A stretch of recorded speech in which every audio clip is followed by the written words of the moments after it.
Assalamualaikum warahmatullahi wabarakatuh.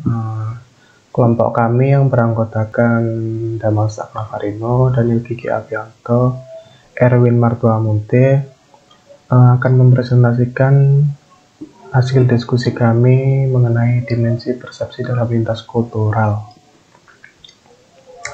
Kita mulai dari sensasi dan persepsi. Pengertian sensasi yaitu proses di mana sel penerima dibangkitkan dan mentransmisikan informasi ke pusat otak. Sedangkan persepsi merupakan proses yang mengorganisasikan berbagai sensasi menjadi pola bermakna. Jadi antara persepsi dan sensasi itu saling berkaitan. Kemudian bagaimana budaya mempengaruhi persepsi kita? Budaya dalam hal ini bisa dikaitkan dengan pengalaman dan lingkungan. Jadi, pengalaman kita dan lingkungan akan membentuk persepsi kita melalui penciptaan ekspektasi perseptual, atau yang lebih dikenal dengan istilah perceptual set. Atau lebih gampangnya bisa disebut konsep perseptual, yang melahirkan sebuah ekspektasi, kemudian meningkatkan kecepatan dan efisiensi proses persepsi. Jadi, perceptual set ini sebuah konsep yang memudahkan untuk memunculkan sebuah persepsi dalam diri kita. Kemudian pengalaman dan lingkungan terhadap persepsi. Tentu saja lingkungan juga berpengaruh terhadap persepsi berbagai individu di lingkungan tertentu. Misalnya, orang-orang dengan kultur berburu dan meramu memiliki persepsi penglihatan yang tajam, di mana mereka dituntut untuk jeli membedakan mana kulit hewan, mana kulit pohon di alam terbuka seperti hutan. Jadi penglihatan mereka itu akan warna mungkin lebih tajam dibanding kita. Sedangkan orang dengan kultur atau lingkungan gurun, sensitivitas akan suara mereka mungkin lebih tajam, dikarenakan di sana mungkin wilayahnya yang luas, sedikit bangunan dibanding individu-individu yang berada di wilayah perkotaan. Kemudian kondisi lingkungan, aktivitas, dan pengalaman pada dasarnya itu menentukan perbedaan dan persamaan kultural dalam hal sensasi dan persepsi. Jadi tiga ini yaitu kondisi lingkungan, aktivitas, dan pengalaman menentukan perbedaan dan persamaan kultural dalam hal persepsi dan sensasi. Secara keseluruhan, individu belajar untuk memperhatikan stimuli tertentu, mengabaikan stimuli lainnya. Kemudian, mengembangkan preferensi kognitif stimuli tertentu terhadap bermacam citra, rasa, bau, dan suara yang berhubungan dengan kultur mereka. Jadi kesimpulannya seperti ini. Kemudian untuk selanjutnya mengenai dimensi apa saja sih yang dimensi persepsi apa saja sih yang berada di berbagai kultural orang lain akan dijelaskan oleh teman kelompok saya yang lain. Ya, oke, selanjutnya ada persepsi gambar atau bagaimana orang-orang melihat sebuah gambar. Jadi pada poin yang pertama ini, persepsi gambar terhubung dengan pengalaman edukasional dan sosial dari seseorang.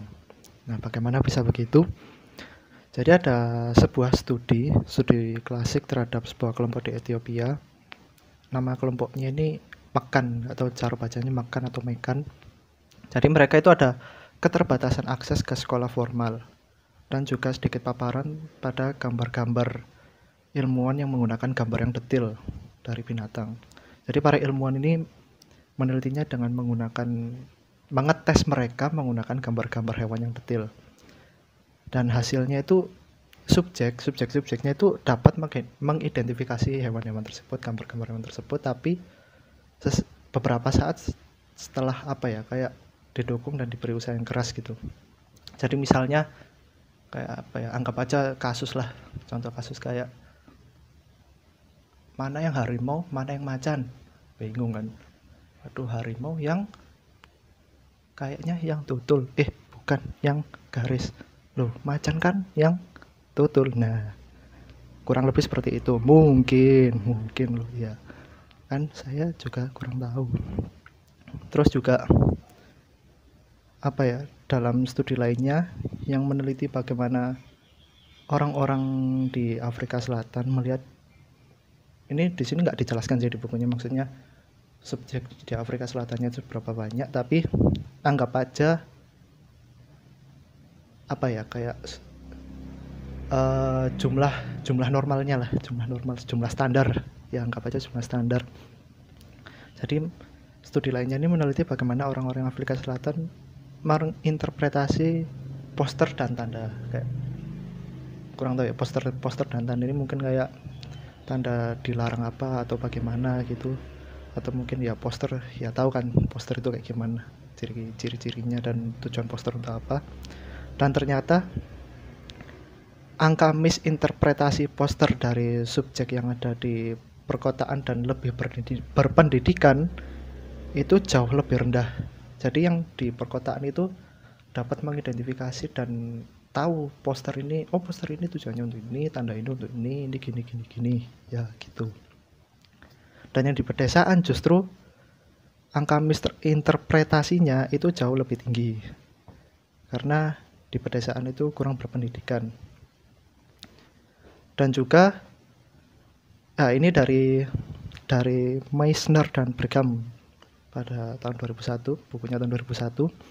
Jadi mereka itu mengatakan bahwa banyak sekali eksperimen yang sudah diterapkan dan menjelaskan bahwa ini beda dengan tadi ya. Jadi sebelumnya kan tentang gambar kayak poster dan hewan dan atau gimana. Ini kalau menurut Meissner dan Brigham ini mereka tentang wajah orang, foto wajah. Jelaskan bahwa orang-orang pada umumnya kesulitan dalam menilai atau kayak mengidentifikasi foto wajah dari etnis lain dibandingkan wajah dari kelompok mereka sendiri. Jadi anggap aja sebuah kasus gitu ya, kayak nggak tahu sih kalau kalian, kalau dari saya itu ngelihat orang luar, ibaratnya kayak orang Eropa, orang Italia, orang Norway, orang Kroasia, itu kan muka kok hampir sama semua gitu kan ya. Wajah atau apa itu misalnya, mungkin orang sana ngelihat orang Asia ya gitu, orang Asia tuh kok hampir sama semua mukanya, ini kayaknya udah pernah lihat tapi di mana, mungkin seperti itu ya, kurang lebih kira-kira nangkep lah. Kemudian selanjutnya poin kedua mengenai pola memindai.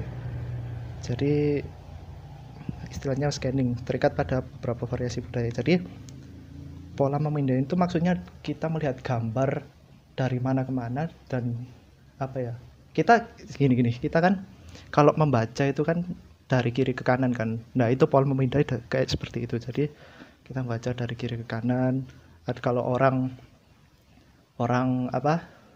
Timur Tengah, orang Arab itu bacanya kan dari kanan ke kiri. Kalau orang Jepang dari atas ke bawah. Kalau tulisannya kanji kan dari atas ke bawah, tapi atas ke bawahnya itu pun juga dari kanan, maksudnya dari kolom kanan atas ke bawah, terus selanjutnya atas ke bawah. Nah gitu. Makanya kalau misalnya kayak kita baca komik ya, kalau komik ikut format sini kan, format Indonesia misalnya kayak Doraemon, itu kan normal bacanya dari kiri ke kanan, bukanya pun itu dari kanan, bacanya dari kotak pertama kiri, terus kotak ke kanan, kotak kedua, terus bawah gitu kan. Tapi kalau misalnya yang ikut format Jepang, meskipun terjemahannya Indonesia, tapi kalau formatnya Jepang kan bukanya pun itu dari kiri, bacanya dari kotak kanan pertama, terus kotak selanjutnya kotak kiri, baru bawah kanan, kiri, bawah kanan kiri. Nah seperti itu. Dulu saya awalnya juga bingung baca Naruto itu, apa ini kotak dari kanan kok ke kiri. Nah gitu. Terus oh ya, ini ada penelitian jadi dari bukunya jelaskan, ada penelitian bahwa orang-orang Arab dan Ibrani kan membaca dari kanan ke kiri.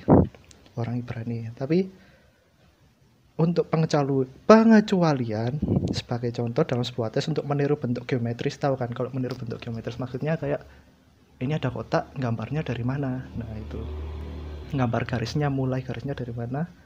Orang Ibrani yang bacanya dari kanan ke kiri itu mereka gambarnya dari kiri ke kanan.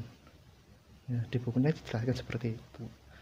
Kalau orang Arab mungkin ada yang gitu, mungkin harusnya sama ya, kurang tahu juga sih. Harusnya suaranya kecil nggak sih? Ya begitu. Terus poin ketiga maksud saya, pemindaian visual terhubung dengan kegiatan menulis dan menggambar. Nah ini maksudnya gimana? Jadi kan pemindaian visual terhubung dengan kegiatan menulis dan menggambar. Misalnya menggambar lingkaran. Jika dalam menulis biasanya menggunakan pergerakan searah jarum jam. Jadi kalau dari kita kan, karena kita bacanya dari kiri ke kanan. Pergerakan ya. Oh ya, pergerakan. Jadi misalnya nggak bikin huruf apa ya? Huruf A kan huruf A biasa ya, bukan A yang A kecil, bukan A kecil yang biasa maksudnya. Ya ampun. Itu gambarnya kan dari pucuk kiri melungker lingkaran ke arah jarum jam ke bawah, terus bikin lingkaran lagi. Ya itu terserah lingkarannya dari mana, tapi kan awalnya itu menulis ke arah jarum jam. Maka orang akan jadi karena dalam menulis biasanya menggunakan pergerakan jarum jam. Jadi orang itu seharusnya lebih mungkin untuk menggambar lingkaran dengan pergerakan yang sama searah jarum jam. Harusnya. Tapi nyatanya kan kita lihat sendiri kan. Kalau dari saya sendiri nggak tahu sih, kalau dari kalian harusnya sih sama loh ya, sama-sama baca dari kiri ke kanan kok. Itu kalau gambar lingkaran dari titik apa ya, justru berlawanan dari arah jarum jam, dari atas ke kiri bawah seret langsung lanjut ya gitu. Pokoknya mulainya dari berlawanan jarum jam. Nah ini ada sebuah studi perbandingan antara siswa Jepang dan Amerika mengenai cara mereka menggambar lingkaran. Jadi dari hasil studi itu menunjukkan bahwa siswa Amerika ya karena mereka bacanya juga dari kiri ke kanan, nulisnya dari mulai nulis pergerakannya dari kiri ke kanan, tapi justru kalau menggambar lingkaran searah berlawanan jarum jam yang seperti contoh yang tadi saya berikan. Sedangkan siswa Jepang menggambar lingkaran searah jarum jam. Nah ini mungkin karena kalau Jepang ini mungkin karena itu ya, karena sering nulis kanji. Nggak tahu nulis kanjinya katanya sih ya gitu, saat berlawanan jarum jam searah jarum jam ya. Pokoknya mungkin karena terbiasa menulis kanji itu makanya searah jarum jam bikinnya. Kemudian ini bahasan baru lagi. Beberapa perbedaan cara pandang ditemukan pada studi perbandingan antara orang-orang Barat dan Asia Timur. Jadi orang-orang Asia Timur itu cenderung lebih holistik, menyeluruh gitu ya.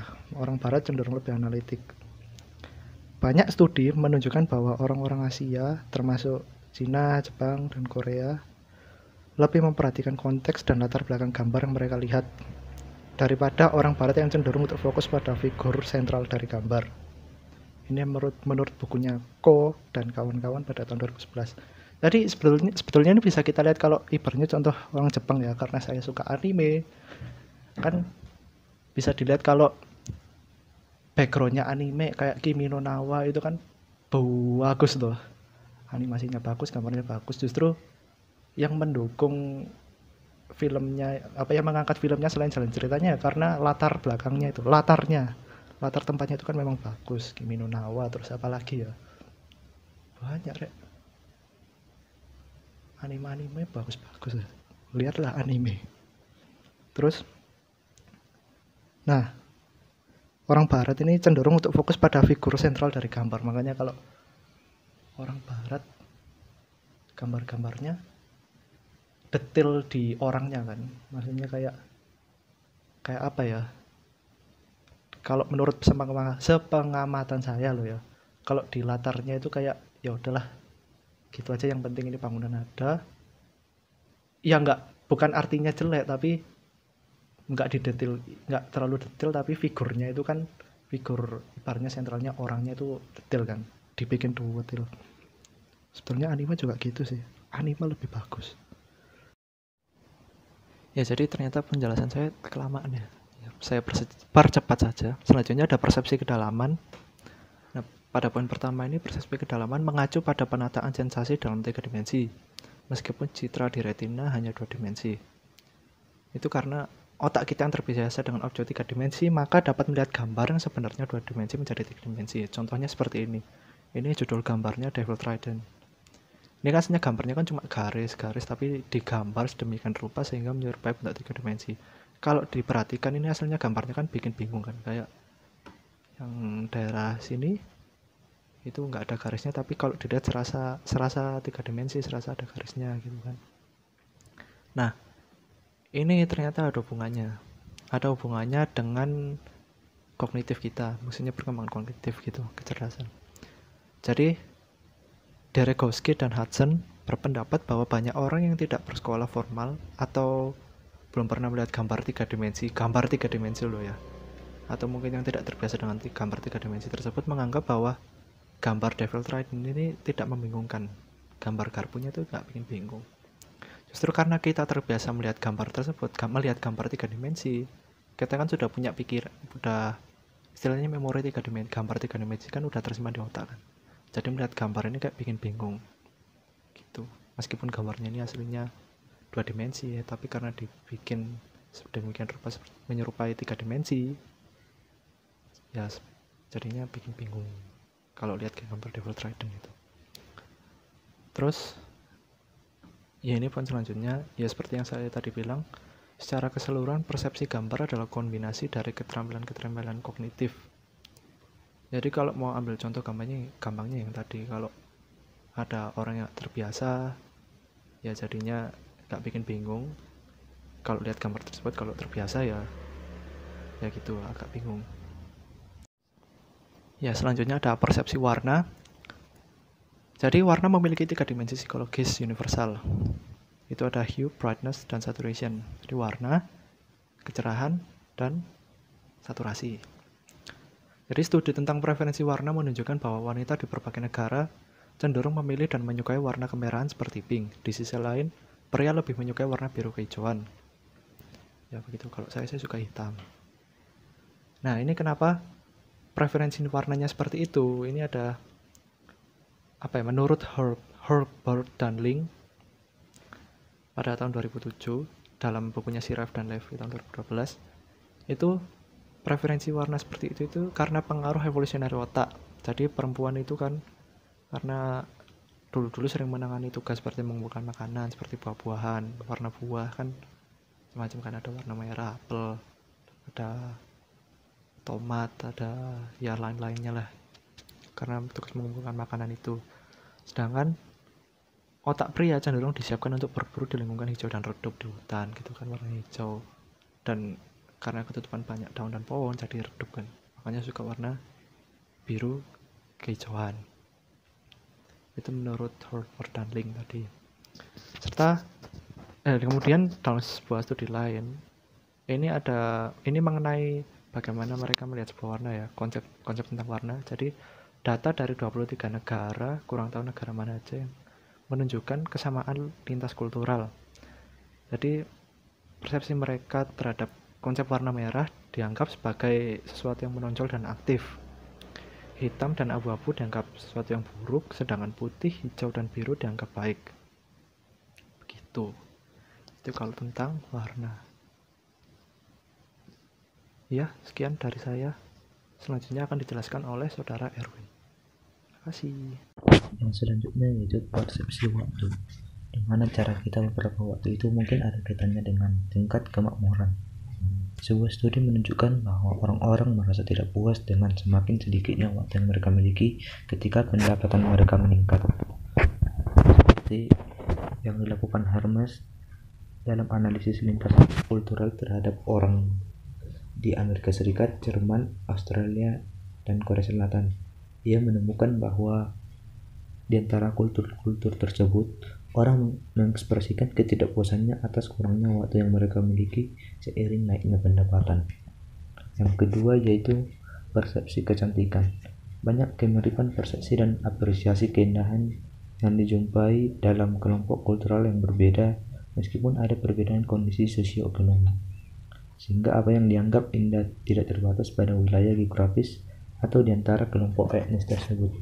Misalnya dalam survei yang dilakukan dalam Shira, baik itu subjek Jepang maupun Amerika Serikat, yang diminta untuk mengevaluasi video pemandangan jalan perkotaan di negaranya.